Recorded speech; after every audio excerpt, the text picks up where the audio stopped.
விவசாயத்தில் இருந்தவங்க விவசாயத்தில் லாபம் இல்லைன்னு சொல்லி சொத்தை விற்று தான் பொண்ணுக்கு கல்யாணம் பண்ணுறான், சொத்தை விற்று தான் பொண்ணையோ பையனையோ படிக்க வைக்கிறான். அப்படிப்பட்ட நிலைமையில விவசாயம் போச்சுன்னு புலம்பிட்டு இருந்தோம்.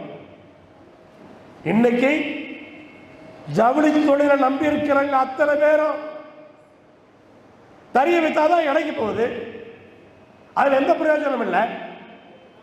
அப்ப இருக்கிற சொத்தை, பூர்வீக சொத்தை வித்துத்தான் எப்படி விவசாயிகள் அந்த நிலைக்கு போனாங்களோ அதே மாதிரி ஜவுளி தொழில், எந்த ஜவுளியில எது இருந்தாலும் சரி, விசைத்தறியா இருந்தாலும் சரி, ஆட்டோலுமா இருந்தாலும் சரி, அல்லது ஆயத்த ஆடையா இருந்தாலும் சரி, ஸ்பின்னிங் மில்லோட நிலைமையே அப்படி ஆயிப்போச்சு.